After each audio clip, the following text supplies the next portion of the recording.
ನಮಸ್ಕಾರ ಸ್ನೇಹಿತರೆ, ನಾನು doctor Suresh Kumar H, district surgeon general hospital KG. ಇವಾಗ ನಮ್ಮಲ್ಲಿ ಒಂದು ಎಪಿಡೆಮಿಕ್ ಡಿಸೀಸ್ ಹಾಸ್ಪಿಟಲ್ ಅಂತ ಇದೆ, ನಿಮಗೆಲ್ಲ ಗೊತ್ತಿದೆ.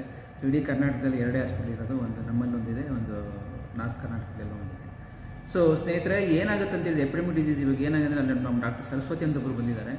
ಇತ್ತೀಚೆಗೆ ಅಲ್ಲಿ ಸ್ವಲ್ಪ ನಮಗೆ ಮಮ್ಸ್ ಕೇಸು ಮತ್ತು ಚಿಕನ್ ಪಾಕ್ಸ್ ಕೇಸ್. ಮಮ್ಸ್ ಅಂತ ಹೇಳಿದ್ರೆ ಗಂಟಲಲ್ಲಿ ಊಟಕ್ಕೆ ನುಂಗದೆ ಇರೋಕ್ಕಾಗದೇ ಇರೋದು, ಆಮೇಲೆ ಗಂಟಲೆಲ್ಲ ಊತ ಬರೋದು, ಜ್ವರ ಬರೋದು, ಮೈ ಮೇಲೆ ರ್ಯಾಷಸ್ ಬರೋದು, ಇದೆಲ್ಲ ಕಾಮನ್. ಚಿಕನ್ ಪಾಕ್ಸ್ ಅಂದರೆ ನಿಮಗೆಲ್ಲ ಅಮ್ಮ ಅಂತ ಹೇಳ್ತಾರೆ, ದೊಡ್ಡಮ್ಮ ಚಿಕ್ಕಮ್ಮ. ದೊಡ್ಡಮ್ಮ ಇವಾಗ ಇಲ್ಲ, ಸ್ಮಾಲ್ ಪಾಕ್ಸ್ ಅದು ಎರಾಡಿಕೇಟ್ ಆಗೋಗಿದೆ. ಈ ಚಿಕ್ಕಮ್ಮ ಅನ್ನೋದು ಸ್ಮಾಲ್ ಪಾಕ್ಸ್, ಚಿಕನ್ ಪಾಕ್ಸ್ ಅದು ನಮ್ಮ ಸಾಕಷ್ಟು ಮಕ್ಕಳಿನಲ್ಲಿ ಬರ್ತಾಯಿದೆ.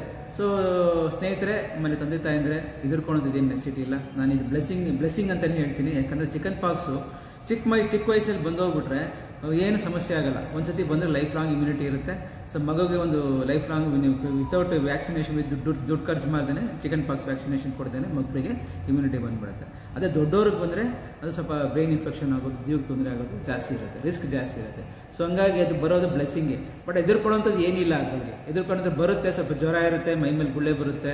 ಅದು ನೀವು ಹೇಳ್ತಿಲ್ಲ, ಬೇವಿನೆಲ್ಲ ಸ್ನಾನ ಮಾಡೋದೆಲ್ಲ ಮಾಡಿಸ್ಕೊಳ್ಳಿ, ಏನು ತೊಂದರೆ. ಜೊತೆಗೆ ನಮ್ಮ ಡಾಕ್ಟರ್ಸು ಹೆಲ್ಪ್ ತೊಗೊಳ್ಳಿ.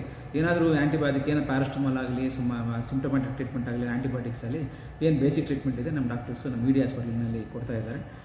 ಅಲ್ಲಿ ಬೇಕಾದ್ರೆ ನೀವು ಟ್ರೀಟ್ಮೆಂಟ್ ತೊಗೋಬೋದು.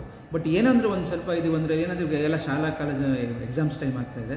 ಸೊ ಮಕ್ಕಳಿಗೆ ಒಂದು ಈ ಟೈಮಲ್ಲಿ ಎಕ್ಸಾಮ್ ಟೈಮಲ್ಲಿ ಸ್ವಲ್ಪ ಜ್ವರ ಜಾಸ್ತಿ ತೊಂದರೆ ಆದಾಗ ಎಕ್ಸಾಮ್ನಲ್ಲಿ ಪರಿಣಾಮ ಓದಿದ್ದೆಲ್ಲ ವರ್ಷನ ಪೂರ್ತಿ ಓದಿದ್ದು ಸ್ವಲ್ಪ ನೆಕ್ಸ್ಟ್ ಎಕ್ಸಾಮ್ ಟೈಮಲ್ಲಿ ತೊಂದರೆ ಆಗುತ್ತೆ.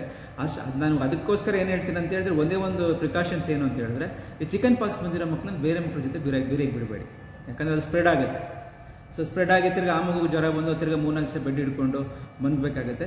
ಬಟ್ ಜೀವಕ್ಕೆ ಏನು ತೊಂದರೆ ಆಗೋಲ್ಲ. ಮಗುಗೆ ಜ್ವರ ಬಂದಿದ್ದರಿಂದ ಒಂದು 3-4 ದಿವಸ ಪಾಠ ಓದೋದೆಲ್ಲ ಕಡಿಮೆ ಆಗುತ್ತೆ. ಅದು ಬಿಟ್ಬಿಟ್ರೆ ಏನು ತೊಂದರೆ ಇಲ್ಲ. ಹಂಗಾಗಿ ಸ್ವಲ್ಪ ಮಕ್ಳಿಗೆ ಬಂದಾಗ, ಚಿಕನ್ ಪಾಕ್ಸ್ ಬಂದಾಗ ಸ್ವಲ್ಪ ಬೇರೆ ಮಕ್ಕಳಿಂದ ಎಲ್ಲ ಇವರಂದ್ರೆ ನಿಮ್ಮ ಬೇರೆ ಇದರಿಂದ ಸಪ್ರೇಟ್ ರೂಮಲ್ಲಿ ಮನ್ಸೋದು ಸೂಕ್ತ.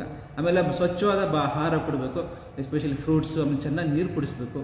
ಮಕ್ಳಿಗೆ ನೀರೇ ಕುಡಿಸೋದಿಲ್ಲ, ಫ್ರೂಟ್ ಜ್ಯೂಸಸ್ಸು ಎಲ್ಲ ಲಿಕ್ವಿಡ್ಸ್ ಹಾಕಲಿ ಚೆನ್ನಾಗಿ ಕುಡಿಸ್ಬೇಕಾಗುತ್ತೆ. ಯಾಕಂದರೆ ಜ್ವರದಲ್ಲಿ ಸುಸ್ತಾಗ್ತಾ ಇರ್ತಾರೆ. ಸೊ ಹಂಗಾಗಿ ಅದನ್ನು ಕೊಡಬೇಕಾಗುತ್ತೆ. ಆಮೇಲೆ ಒಂದು ಸ್ವಚ್ಛವಾದ ಬಟ್ಟೆ, ಡೈಲಿ ಒಂದು ಒಳ್ಳೆ ಸ್ನಾನ ಮಾಡಿಸಿ, ಬೇಸಿಕ್ ಮಾಮೂಲಿ ನೀವು ಲೈಫ್ ಬಾಯ್ ಸೊಪ್ಪು ಹಾಕ್ತೀರ ಹಾಕಿ, ನಿಮ್ಗೆ ಯಾವ ಸೊಪ್ಪು ಇರುತ್ತೆ ಹಾಕ್ಬಿಟ್ಟು ಒಂದು ಸ್ವಚ್ಛವಾದ ಬಟ್ಟೆ ಹಾಕಿದ್ರೆ ಸಾಕು. ಅಷ್ಟು ಬಿಟ್ಟರೆ ಇನ್ನೇನು ಅದಕ್ಕೆ ಒಂದು ಪ್ರಿಕಾಷನ್ ಏನು ಬೇಕಾಗಿಲ್ಲ. ಸ್ವಲ್ಪ ಬೇರೆ ಮಕ್ಕಳಿಂದ ಸ್ವಲ್ಪ ದೂರ ಇಡಿ. ಆಮೇಲೆ ಶಾಲೆಗೆ ಕಳ್ಸೋಕೆ ಹೋಗಬೇಡಿ. ಶಾಲೆ ಕಳಿಸಿದ್ರೆ ಏನಾಗುತ್ತೆ ಅಂತ ಹೇಳಿದ್ರೆ, ಆ ಮಕ್ಕಳಿಂದ ಬೇರೆ ಮಕ್ಳಿಗೆ ಬರೋ ಸಾಧ್ಯತೆಯೂ ಇರ್ತದೆ. ಸೊ ಅವ್ರಿಗೂ ತಿರ್ಗಿ ಅವ್ರ ಸ್ಕೂಲಿಂದ ಅಬ್ಸೆಂಟ್ ಆಗೋದು, ತಿರ್ಗಿ ಮನೆಯಲ್ಲಿ ರೆಸ್ಟ್ ತೊಗೊಳ್ತೆಲ್ಲ ಆಗುತ್ತೆ. ಸೊ 1-2-3 ದಿವಸ ಅವ್ರಿಗೆ ಶಾಲೆ ತಪ್ಪಿದ್ರೂ ಮನೆಯಲ್ಲಿ ಯಾಕಂದರೆ ಶಾಲೆಗೆ ಹೋಗಿ ಆ ಪಾಠ ಕೇಳೋಷ್ಟು ಚೈತನ್ಯ, ಜ್ವರ ಇರೋದ್ರಿಂದ ಚೈತನ್ಯ ಇರೋದಿಲ್ಲ. ಸೊ ಹಂಗಾಗಿ 1-2-3 ದಿವಸ ಸ್ವಲ್ಪ ಈ ರ್ಯಾಷಸ್, ಈ ಚಿಕನ್ಸ್ಗೆಲ್ಲ ಕಡಿಮೆ ಆಗೋ ತನಕ ಸ್ವಲ್ಪ ಮನೆಯಲ್ಲಿ ಉಳಿಸ್ಕೊಳ್ಳೋದು ಒಳ್ಳೆಯದು.